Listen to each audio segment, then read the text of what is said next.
Okay, problem number 27, we're going to be doing some implicit differentiation. They want us to find the value of our derivative at the point 1, 0. And we know we're going to differentiate with respect to x because they tell us in the directions to differentiate with respect to x. So if you look at this problem, you can tell, hopefully you can identify we need to use the product rule. So let's get started.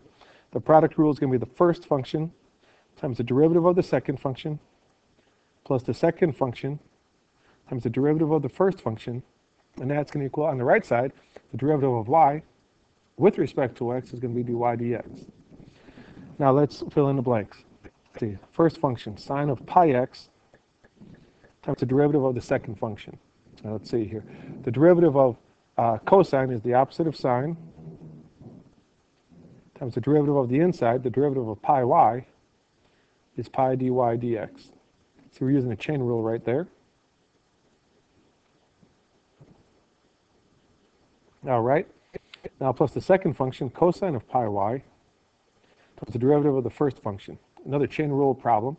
The derivative of sine of something is cosine of something. Sine of pi x times the derivative of the inside times cosine of pi. Again, we want to get dy dx by itself. So let's first just clean this up and then see what we can do to get dy dx by itself.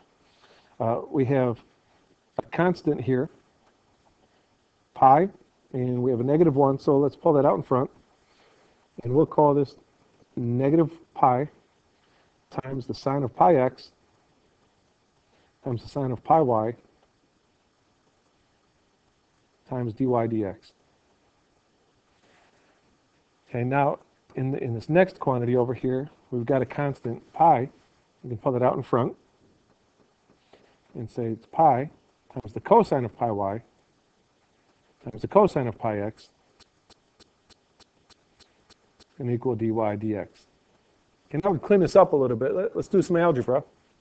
We want to get all the dy dx's on one side. So let's take this quantity right here and add it to both sides. And that will give us, let's see what that would give us. On the right side, we'll have dy dx plus pi times the sine of pi x times the sine of pi y dy dx. And on the left side, we're still going to have this term here that wasn't changed at all. So that's going to be pi times the cosine of pi y times the cosine of pi x.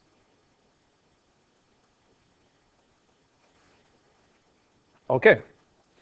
Well, now to isolate dy dx, we're going to factor, because there's a factor of dy dx in each term on the right side. So we get dy dx times the quantity, 1 plus pi times sine of pi x times the sine of pi y. And the left side is still unchanged.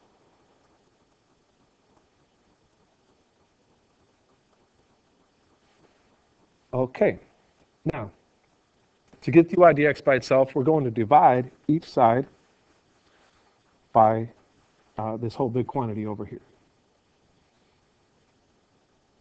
So we divide by 1 plus pi sine of pi x sine of pi y, and we'll do it on the left side. 1 plus pi times the sine of pi x times the sine of pi y. All right. Well, you can see on the right-hand side, times this whole big quantity and divided by this whole big quantity will eliminate each other. And now we have dy dx by itself. Okay. What we need to do is evaluate this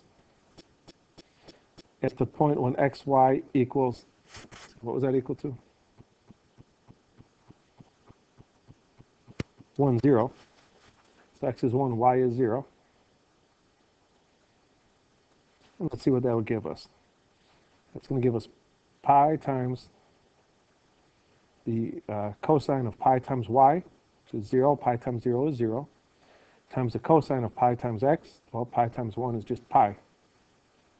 all over 1 plus, see, pi times the sine of x, so pi times the sine of, well, pi times 1 is pi, times the sine of pi y. Y is 0, so pi times y is just 0. All right. Well, let's see what we can do here.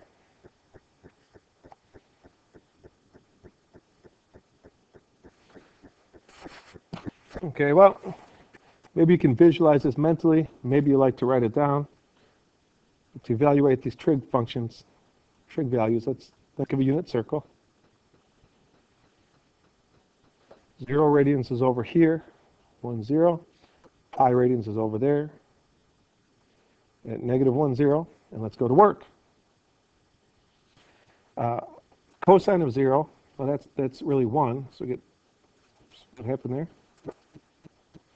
So we get pi times 1 in the numerator times the cosine of pi. Well, cosine of pi is negative 1.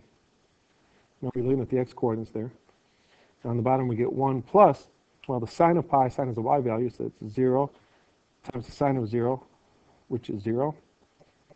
So it gives us the opposite of pi over 1, which is just the opposite of pi, negative pi. This is our answer. Let's see if it matches any of the options above. Yes, it does. Matches option letter D. Well, hey, thanks for watching the video. Hopefully this was helpful. Good luck on the rest of your problems.